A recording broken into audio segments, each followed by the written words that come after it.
Hey guys, Jackdaw here. Today we're carrying on with my new mini-series paving the road for the anticipated release of the next Dragon Age game. As I've said before, and I'll say it in every single one of these videos, I'll be delving into very particular honed-in lore and plot threads that are rather telling for the future narrative of Dragon Age. Last episode, I discussed Thedas' most prideful nation as an empire of power-hungry mages rule over their own magical utopia known as the Tevinter Imperium. Continuing from that, today I am exploring Thedas' most misunderstood race, the Qunari. The grey-horned giants who follow a strange set of rigid ideas sought to convert all of Thedas to their way of life.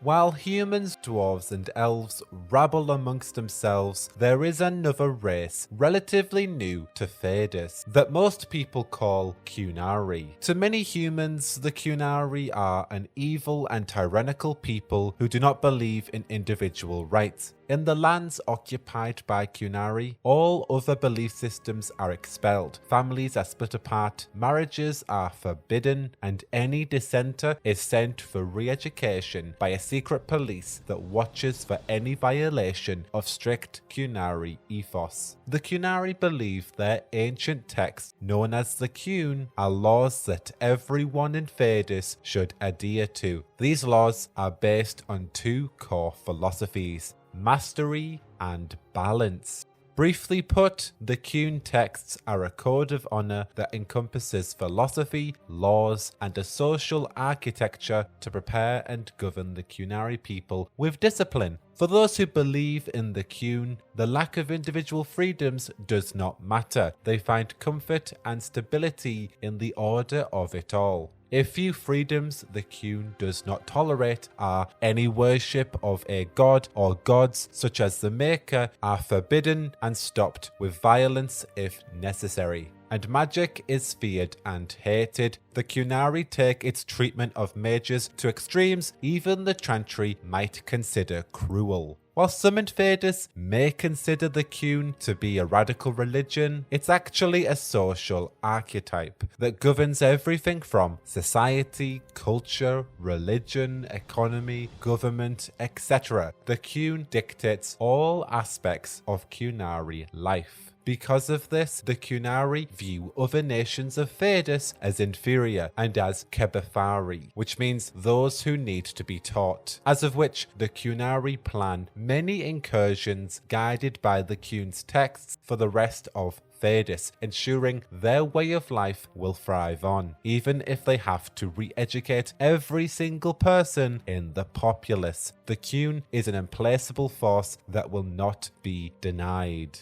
Now, the label Qunari more accurately refers to a follower of the religious text known as the Qun, regardless of his or her race. The actual horned race's ancient name is Kosif. The term is not widely used or even widely known outside scholarly circles. Simply put, anyone of any race who embodies the Qun's texts are Qunari, while the horned race's biological archaic term stems to Kosif. However, this term is not even spoken by the people themselves, as of which I'm just going to keep calling them Qunari. Parvalen was the first land the Qunari conquered and converted to the Qun. It's a very peaceful land that the Qunari consider their new homeland. The island has many wonders like the Great Pyramids and abundant jungles. Even the native humans of Parvalen willingly converted to the Qun. As the Qunari themselves come from uncharted territories, they have their own language called Qunari, which in short is a very blunt language with little use for communication beyond its necessities. Many Qunari can actually speak the common Theodosian tongue, and when doing so, they are very to the point with no reason for wasting time. The Qunari arrived on the shores of Thedas several ages ago. The origin of the race itself is still quite the mystery today. Even among the Qunari, not much is actually known about where they came from or why they specifically landed in Thedas. They've been described to share physical similarities with dragons while having ears that resemble elves. Many Qunari believe that their priests, known as Temasrins, mixed dragon blood into their biology some time ago. However, the truth still remains. While living under the Qunari do not have a concept of personal identity. While they possess names, they do not use them, primarily using titles rather than names to identify and present themselves. Given that Qunari names are basically just their job title, the Qun has many roles fulfilling different purposes. Such roles are separated between males and females, as the Qun believes each gender perform better functions than the other in certain areas, like raising children. The Qun itself consists of a single body, with each of its aspects responsible for governing certain movements and operations. The primary symbol used to resemble the Qunari as people is the House of Tides, symbolizing the triumvirate of body, mind, and soul. The body is represented by the Arashok, the mind is represented by the Aragina, the soul is represented by the Araquin. Arashok, Aragina, and Araquin together are known as the Salasari.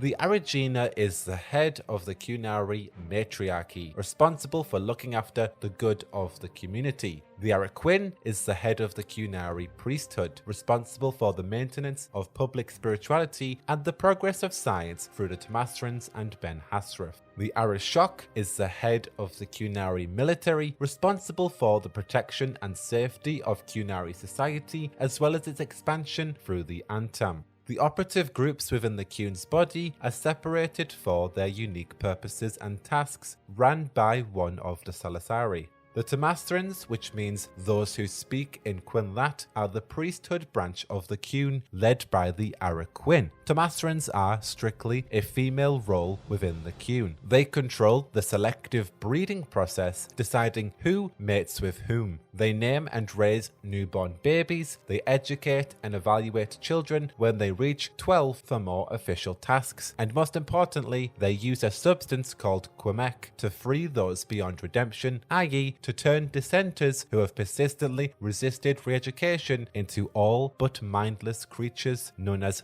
Viduf Bas, who can only perform hard labour and require looking after in the same manner as disabled. The Ben-Hassrath, which means the heart of the many in Qunlat, are the secret police branch of the Qun, led also by the Araquin. The Ben-Hassrath basically enforce the law of the Qun. Their purpose is protecting the faith and the innocents. They are leaders who maintain unity, which Qunari believe to be its strength. The Qunari divide all Ben-Hassrath activities into many distinct categories: dangerous purpose, dangerous action, and dangerous questions. Each category has a different Ben-Hassrath role, as you can imagine, following a very in particular pursuit. The most notable ranks are Araquin, Hisrad, Talis, Sarabrak, Salit, and Vidasala. Ben-Hassrath will venture outside Qunari society to perform covert missions in foreign lands, hunting Tal-Vashoth and other enemies of the Qun, sometimes acting as spies. They are responsible for re-education and the assimilation of conquered people. The Antam, which means body in Qunlat, are the military branch of the Qun, led by the Arashok. Antam are generally a male role within the Qun, however females who are capable of both the talent and dedication to fighting can join the Antam as a part of a military classification known as the Aquin at Lok, which means one who is born as one gender but lives like another. Other notable ranks among the Antam military body are Arashok, Arvarad, Katara, Ketajan, and Sten. Antam control every military aspect. They gather specific intelligence for the Qunari, seek and destroy anything that threatens Qunari society, and protect or recover revered artifacts and technology. While the Antam are normally led by the Arashok, currently an invasion on Tevinter has already begun as an unsanctioned operation. The force took over 2 Tevinter cities, Ventus and Kurastis, without the Qun's authorization. The Arashok's order has been ignored. Instead, Rasan, a prominent Qunari Temasran, revealed that, quote, her Antam are in Tevinter unofficially. Rivain, taking actions into her own hands, is searching for Fen'Harel's true name so the Qunari can oppose him once they figure out his greatest weakness. While the Ben-Hassrath watch over the Antam's movements, they've decided not to join in their conquest, much rather to focus on Fen'Harel's efforts. Other Qunari outside of the Antam feel the exact same and have spoken out against the Antam's actions, some even killing their fellow brethren for disobeying orders. The Sarabas, which means dangerous thing in Quinlat, are the mages of the Qunari forces. As we said, the Qunari fear and loathe magic, but it is of course still possible for a follower of the Qun to be born with the power to use it. The Qunari treat their Sarabas with brutality and caution. The seer of Kontar once wrote, "Sarabas must be carefully controlled by someone else, an Arvarad, one who holds back evil because they cannot truly control themselves." The Qun teaches that those who cannot control magic cannot control themselves. Because of this, it is common practice for Sarabas to be chained, masked, and kept on a short leash. Their lips may, in some extreme cases, be stitched together. An Arvard may also use a rod similar to ones used to control a golem to restrain a Sarabas. And finally, Tal-Vashoth, which means the true Grey Ones in Quinlat, a name they gave themselves. You see, Tal-Vashoth refers to a Qunari who have lived under the Qun and have decided to reject it. This rebellion against its principles makes Tal-Vashoth traitors in the eyes of the Qun. Tal-Vashoth frequently clash with Qunari, but they are not large enough in numbers to be a formidable threat to the Qun. Generally, Tal-Vashoth stick together, most are Kosef, and since many in Fadis see Kosef and think Qunari, the Tal-Vashoth are often forced into a life of banditry and mercenary work, unaccepted and unable to find safer work. And that makes up the majority of the Qun and its people. The Qunari are Fadis' most immediate threat, as their invasion on Fadis has already started. While the Qun is greatly splintered, many nations in Fadis will face onslaught from these terrifying giants who will fulfill their Qun's demand. Many plot points and future story beats lie for the Qunari. First up, the Ben-Hassrath's current movements. The Ben-Hassrath's plan, titled Dragon's Breath, failed. The scheme would have brought the destruction of the Winter Palace and an immediate conversion on the entirety of Southern Fadis' people, with the Divine and many other key figures dead. As the Inquisition and Fen'Harel behind the scenes stopped this from happening, the Ben-Hassrath focus many of their efforts on hunting down Fen'Harel, the Dread Wolf. He has made himself an enemy to the Qun. Other aspects of the Ben-Hassrath attacked the estate of Magister Nenelius, looking for a mysterious lyrium sarcophagus that can imbue any elf with lyrium tattoos. They seek to destroy any and all magical devices, of course in the name of the Qun. And in northern Fadis, the Ben-Hassrath moved their Davarad, which is their magical quarantine site, to a mobile dreadnought. However, the ship was destroyed by an agent of Fen'Harel who placed an Altus Tevinter fief on their land. Their intention was to force the Ben-Hassrath to join the war between Tevinter and the Antam. Fortunately, Gat, one of the Ben-Hassrath, saw through this scheme and their plan was thwarted.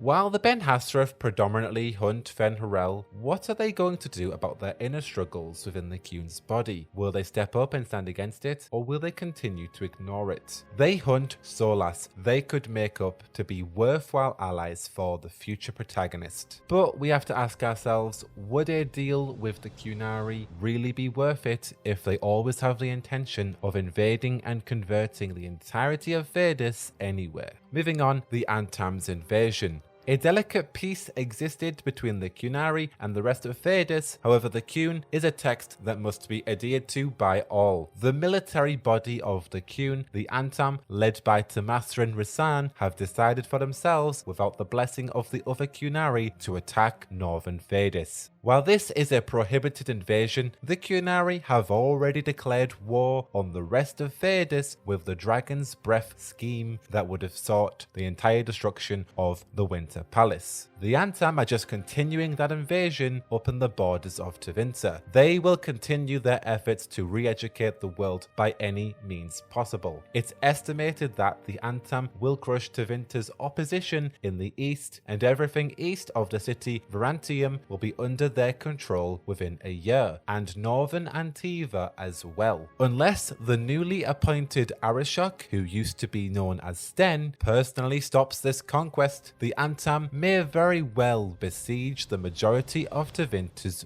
rural land. While the bulk of the Antam's army will find fulfillment in overthrowing cities and bestowing the Qun's law, Rivain has taken interest in Fen'Harel and his scheme. She seeks his demise just like the Ben-Hassrath. It seems each force within the Qunari government can agree that Fen'Harel is a formidable threat, as many of their efforts are focused on stopping his plans. As a side note, Rivain is a very attractive female Qunari to Masrin. We have not yet had the opportunity to romance such a striking yet intimidating figure like herself in the Dragon Age games. As of yet, I would very much like her to re-educate my next protagonist, if you catch my drift. Next up, Seheron's occupation. Seheron is the largest island in Thedas. It was a paradise claimed by Tevinter long before the Qunari first landed on its shores, and even today both groups fight for the island. While the Qunari dominate the majority of Seheron, Tevinter kinsmen are constantly aiming to retake the land. Seheron is still Kibethari to the Qunari, a land to be conquered and converted, literally laws do need to be taught. The tide could change any moment for either party regarding this ancient land.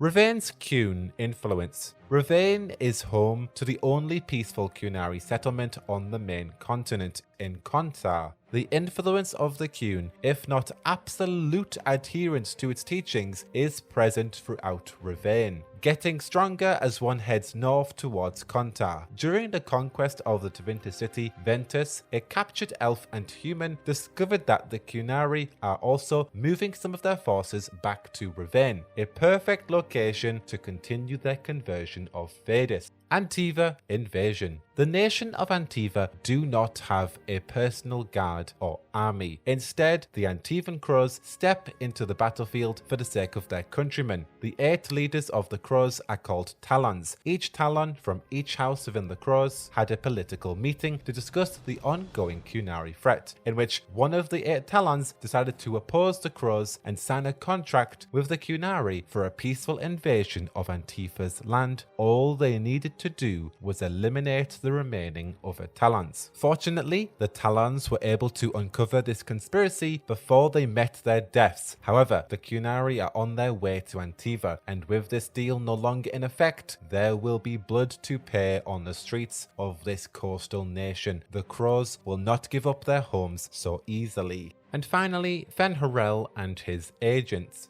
Fen'Harel has made himself known to the Qun, as have the Qun made themselves known to Fen'Harel and his agents. They each seek a war against each other, as Fen'Harel's agents are trying to scheme up calamity events for the rest of Thedas, pushing Tevinter's people on Qunari land, forcing even more conflicts on either sides of this war. The Qunari have full efforts ahead on attempting to find many intelligence on Fen'Harel, hunting down this dreaded wolf. They truly despise him and his scheme to destroy the Veil. Only time will tell if they actually manage to hinder his scheme. With that, plenty of war lingers for the Qunari as they declare this transfiguration for the people of Thedas. Since Trespass's event, the Qunari have all but continued their slaughter. While they've decided to take on the hunt for Fen'Harel, the lines are going to be so blurred when we're experiencing this war for ourselves. The enemy of my enemy is my friend, right? Perhaps the Qunari could willingly help us, but at the cost of Thedas' entire transmutation. So many seeds are in the planning for the Qunari and their conquest. We can safely say the future will be nothing but tragic. Let me know your thoughts down below. What do you see ahead for this people and their government? Will they help us in all things considered, or will Solas inevitably wipe them out with his agents as they cause mayhem? Before I leave you, I just got a new microphone, so I would really appreciate any advice, any feedback on this current audio in this video. I would really appreciate it. Does my voice sound much different? Does my words sound more refined? Or do I basically sound exactly the same as last time? I would really appreciate any feedback on that down below. Until the next one, I've been Jackdaw. Make sure you follow me on Instagram, on Twitter, like me on Facebook, check out my Patreon, but I should go.